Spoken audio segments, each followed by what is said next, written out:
Hi viewers, welcome to our channel. Present మనతో పాటు దాము బాలాజీ గారు సీనియర్ జర్నలిస్ట్ ఉన్నారు. వారితో ఒకసారి మాట్లాడదాం. నమస్కారం సార్. నమస్తే సార్, బెంగళూరులో హోటల్స్, రెస్టారెంట్లు అన్నింటినీ కూడా ఇవాళ నుంచి బంద్ ప్రకటించేశారు సార్.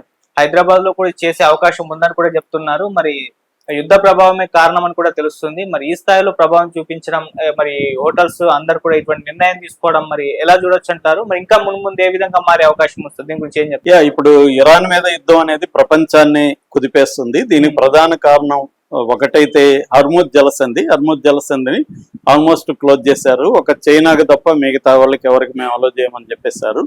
అక్కడ ఆల్రెడీ ఎవరైనా షిప్పులు వెళ్తుంటే దాడులు చేస్తున్నారు. ఒకవేళ దాడులు చేయకపోయినా భయ వాతావరణం అయితే వచ్చేసింది.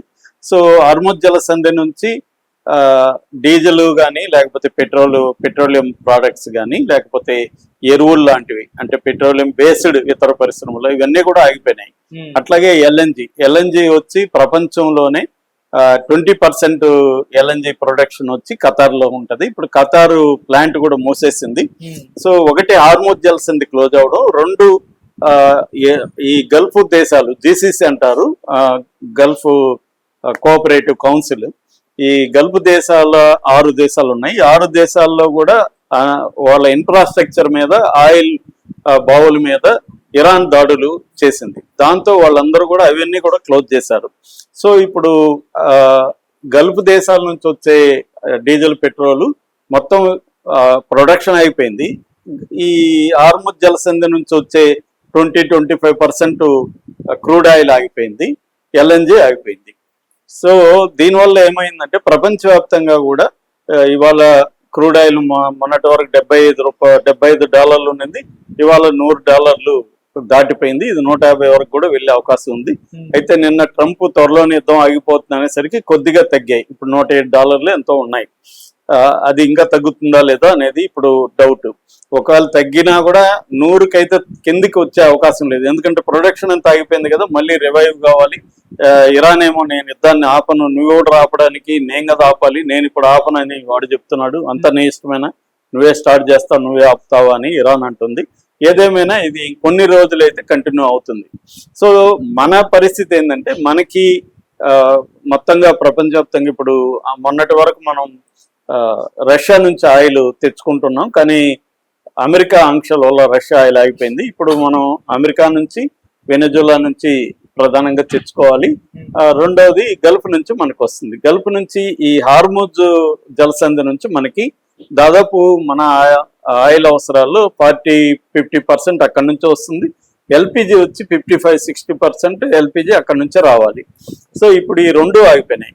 ఇప్పుడు నెక్స్ట్ మనకు ఉన్న ఆల్టర్నేటివ్ తాత్కాలికంగా రష్యా ట్యాంకర్లు, ఆల్రెడీ ఆయిల్ ట్యాంకర్స్ వివిధ సముద్రాలు ఉన్నాయి. అవి గల్ఫ్ ఈ హార్ముజ్ జలసంధి నుంచి రావాల్సిన అవసరం లేదు. సూయజ్ కెనాల్ మీదుగా వేరే రూట్లో వస్తాయి, కానీ అవి రావడానికి కూడా మనకి ఇంకా టైం పడుతుంది. ఎల్పిజి కూడా మనం వివిధ ప్రాంతాల నుంచి తెచ్చుకోవాల్సిన పరిస్థితి ఏర్పడింది.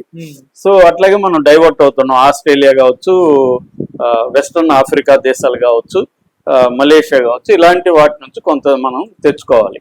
ఇదంతా కూడా టైం పడుతుంది. ఇప్పటి వరకు మన దగ్గర ఉన్న నిల్వలు 25 రోజుల కంటే కూడా ఎక్కువ లేవు. దీనివల్ల ఉన్నదాన్ని జాగ్రత్తగా వాళ్ళ మంది ఒకటే కాదు. ఇప్పుడు బంగ్లాదేశ్ మొత్తం హాలిడేస్ ప్రకటించారు ఆఫీసులకంతా.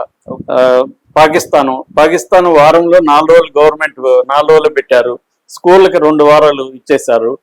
తర్వాత డీజిల్, పెట్రోల్ చాలా బంకుల్లో క్లోజ్ చేశారు. ఎందుకంటే ఉన్న వనరుల్ని తక్కువగా వాడుకోవాలి అన్న కాన్సెప్ట్ తో పాకిస్తాన్, బంగ్లాదేశ్ వెళ్తున్నాయి. మనకేమో ఇప్పుడు ఎలక్షన్లు వస్తున్నాయి. మోడీకి ఉన్న ప్రాబ్లమ్స్ ఏమంటే 4 స్టేట్లో ఎలక్షన్లు ఉన్నాయి. దానివల్ల ఒకేసారి ఇక్కడ బిగిస్తే కష్టము.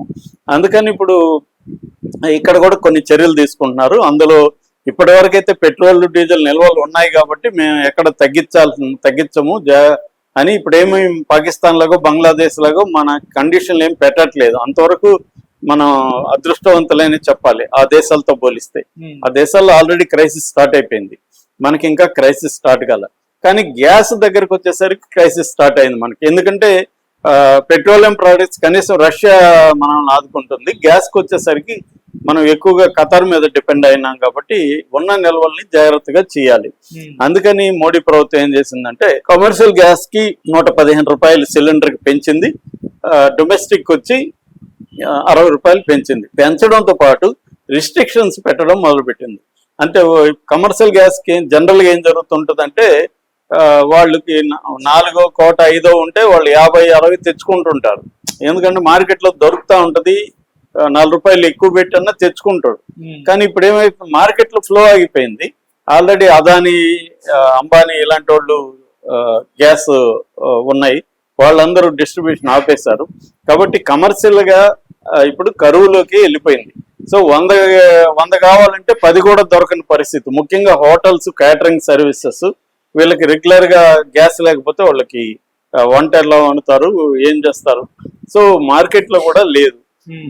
దీంతో ఇప్పుడు చాలా హోటల్స్ బంద్ పెట్టేస్తున్నారు. ఆల్రెడీ మంగళూరు, బెంగళూరు, ఇలా కర్ణాటకలో మొదలైన, ఇక్కడ కూడా హైదరాబాద్ లో మొదలైపోయినాయి ఆల్రెడీ కొన్ని హోటల్స్.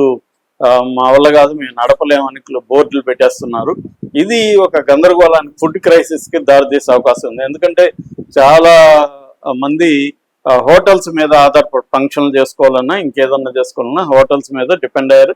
చాలా ఇప్పుడు మనం హాస్టల్స్ లో బ్యాచిలర్స్ వీళ్ళందరూ ఎక్కువ మంది పీజీ హాస్టల్ వీటిలో ఉంటున్నారు. ఇవి కూడా నెక్స్ట్ పీజీ హాస్టల్ ఇవన్నీ కూడా కమర్షియల్ గ్యాస్ మీద డిపెండ్ అయ్యి నడవాలి. సో ఈ సంక్షోభం అనేది మొదలైంది. ఆల్రెడీ ఫుడ్ క్రైసిస్ కూడా మొదలవబోతుంది మనకి. ఎందుకంటే మనకి అక్కడి నుంచి ఆయిల్ మీద కూడా మన అగ్రికల్చర్ డిపెండ్ అయి ఉంటుంది. అగ్రికల్చర్ పంటల స్వభావం కూడా మారిపోతుంది, పవర్ బిల్లులు పెరుగుతాయి. ఇలాగ వరల్డ్ వైడ్ క్రైసిస్ ఎలా రాబోతుంది అనేది కూడా ఆల్రెడీ విశ్లేషణ జరుగుతున్నాయి. అంటే ఎందుకంటే ఫుడ్ ఆయిల్ పెరగడం అనేది ఫుడ్ గ్రెయిన్స్ కూడా పెరుగుతుంది. అట్లాగే గల్ఫ్ లో కూడా మొత్తంగా నేను చెప్పిన ఈ 6 గల్ఫ్ దేశాలు దాదాపు 90% ఫుడ్ గ్రెయిన్స్ ఇంపోర్ట్ చేసుకుంటారు వాళ్ళు. సో ఇప్పుడు ఆ ఇంపోర్ట్స్ కూడా దెబ్బతింటున్నాయి. ఎందుకంటే గల్ఫ్ ఈ హార్ముజ్ జలసంధి నుంచే ఇండియా లాంటి దేశాలు ఫుడ్ సప్లై వాళ్ళకి చేస్తుంటాయి. ఇప్పుడు అదంతా అయిపోయింది. అలాగే అక్కడి నుంచి గల్ఫ్ దేశాల్లో మన వాళ్ళు దాదాపు 1 కోటి మంది ఉన్నారు. వాళ్ళంతా ఇటు వచ్చేస్తున్నారు. ఆల్రెడీ 67,000 మంది వచ్చేసారని నిన్న జయశంకర్ పార్లమెంట్ లో ప్రకటించారు. సో ఇంకా చాలా మందిని తీసుకొస్తున్నారు.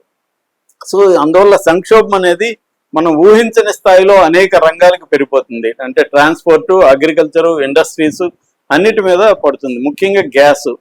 సో అందుకని ఇప్పుడు హోటల్స్ బంద్ అయిపోతున్నాయి. కొద్ది రోజులు పోతే ఫ్యాక్టరీలు కొన్ని మూసేయాల్సి వస్తుంది. దాని ఎఫెక్ట్ మళ్ళీ పడుతుంది. అగ్రికల్చర్ లో కూరగాయల దగ్గర నుంచి, గ్రెయిన్స్ దగ్గర నుంచి, ఫుడ్ గ్రెయిన్స్ దగ్గర నుంచి, కుకింగ్ ఎడిబుల్ ఆయిల్స్ దగ్గర నుంచి అన్ని కూడా రేట్లు పెరిగిపోయే అవకాశాలు అయితే కనిపిస్తున్నాయి.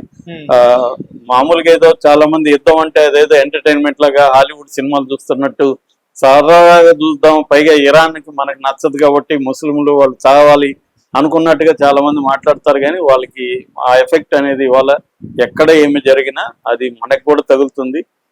ఒక ఉక్రెయిన్ అప్పుడు కూడా ఇక్కడ జరిగింది. రెండోది ఏంటంటే స్టాక్ మార్కెట్ కూడా కుప్పకూలింది. గోల్డ్, సిల్వర్ కూడా బాగా ఫ్లక్చువేషన్స్ ఉన్నాయి. సో ఓవరాల్ గా మన మ్యానుఫ్యాక్చరింగ్ సెక్టర్ దగ్గర నుంచి అన్ని సెక్టర్లు దెబ్బతింటున్నాయి. దీంట్లో ఇప్పుడు పెద్ద సంక్షోభం అయితే ఇప్పుడు ఇమీడియట్ స్టార్ట్ అయింది అయితే గ్యాస్ తో మనకు మొదలైంది. ఇది నెక్స్ట్ పెట్రోల్, డీజిల్ కూడా నాకు తెలిసి ఖచ్చితంగా పెరుగుతాయి రేట్లు.